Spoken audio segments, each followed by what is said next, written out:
What's going on, guys? Bob Roche from RocheTechnology.com here with just a quick video about the iPhone 5. Now, ever since it was announced just a couple of days ago, a lot of people have been bashing it, saying that it's not a great phone, that it's not much of an upgrade, that it's not worth the price they're asking, etc, etc. And I'm just going to go ahead and give you guys my thoughts on this and why I think that's all completely wrong. So jumping right into it, I gotta say that I love the design of the iPhone 5. It just looks very nice, very industrial with that aluminum and glass rather than plastic and glass.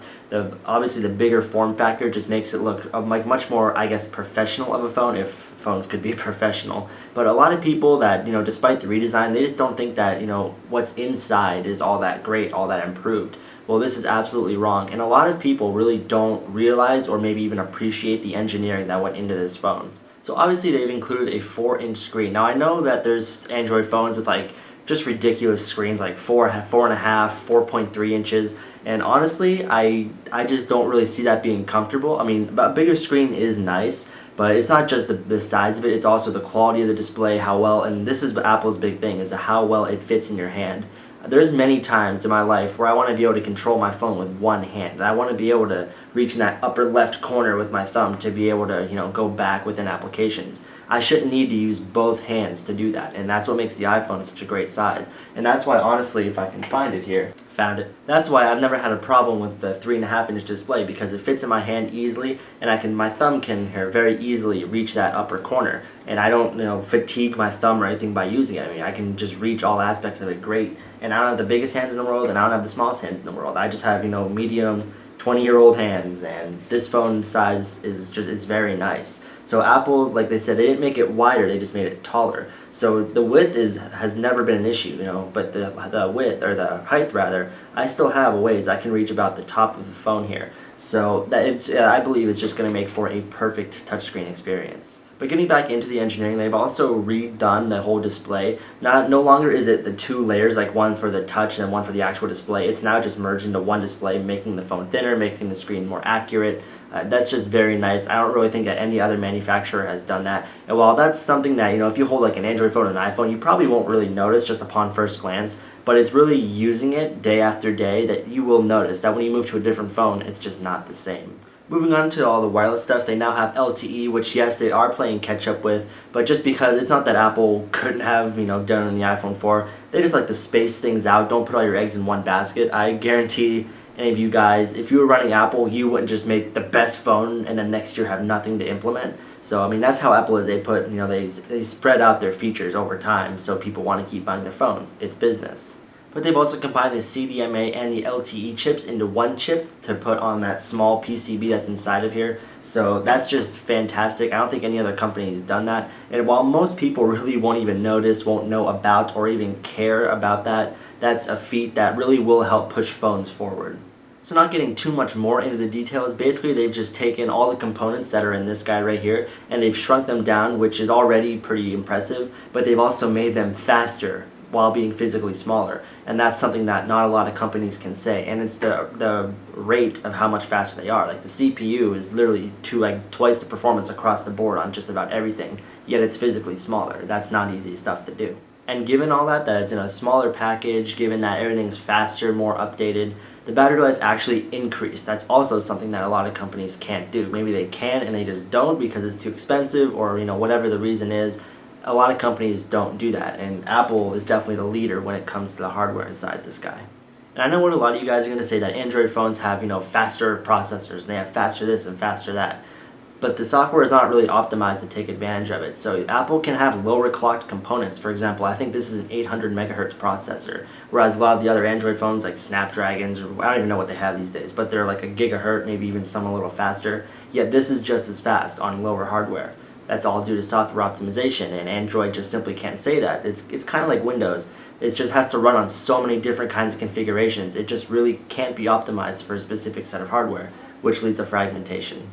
Another thing that I love about the new iPhone is that they have the new connector, the lightning connector, rather than the 30-pin. I think that's great. That's Apple moving forward in the fashion that they do. And I do sell an adapter, which I agree really is not worth 30 bucks, but it's Apple and they can charge it, so they will. But regardless, I'm very glad to see the 30-pin connector go. I'm glad Apple is just cutting it off and then moving us forward. There's just a lot of pins on the 30-pin that we just simply don't use anymore, so why have them there? So I'm just very glad to see that go. So despite all the great things about the iPhone, everything that I really love about it, a lot of people are saying that it's not a great phone, that it's not competitive, that Apple just kind of dropped the ball. And there's mainly two reasons that I see people complaining about, like two things I see people complaining about, and that's no NFC and that they should have put a bigger screen on the phone. So I'll just go ahead and touch on the screen real quick because I've already sort of touched on it.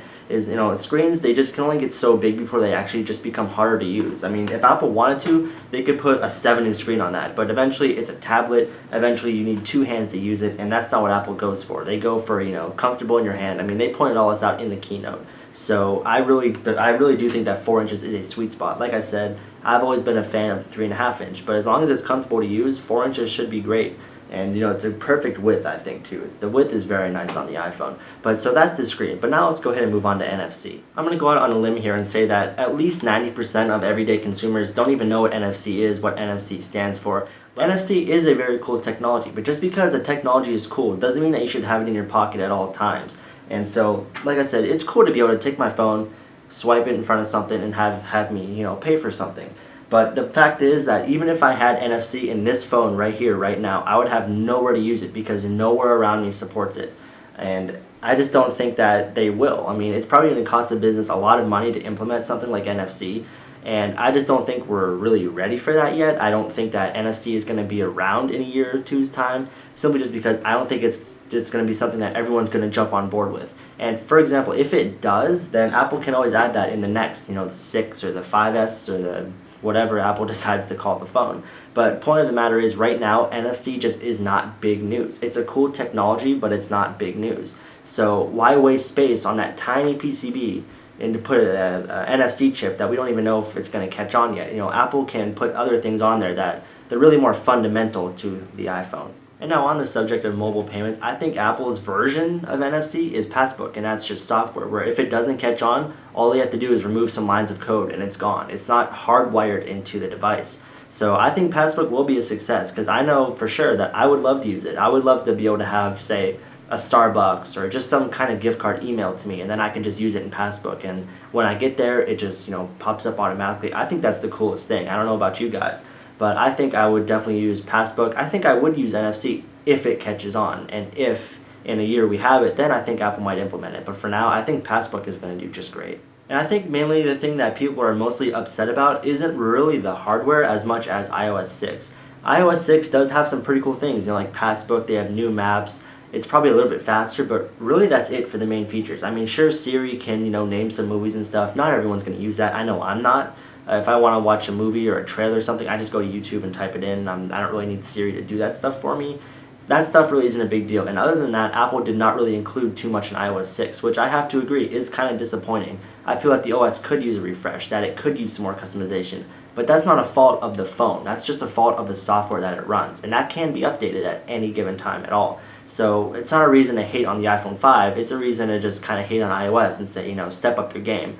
Personally, I would love to have some widgets on here that I could just turn on Bluetooth and turn off Bluetooth, and I do think that Apple should step up their game there. I completely agree. But as far as the hardware of the iPhone 5, I think it's an absolutely great design. I think, I know for a fact that it's sold like hotcakes just because the shipping's already up to like 2 or 3 weeks within 12 hours of it going on sale. So that's definitely amazing. So that's pretty much all I have to say about the iPhone 5. I did pre-order it. I will be doing an unboxing and comparisons and things like that. But I have to say that iPhone 5 is going to be a great phone. What do you guys think? Do you think that you'd rather get another phone even if it was the same price? Which phone would you buy? Why? Etc, etc. So I'm at CPUKid on Twitter. Also be sure to check out RocheTechnology.com and at RocheTechnology on Twitter. Be sure to let me know what you think, and thanks for watching.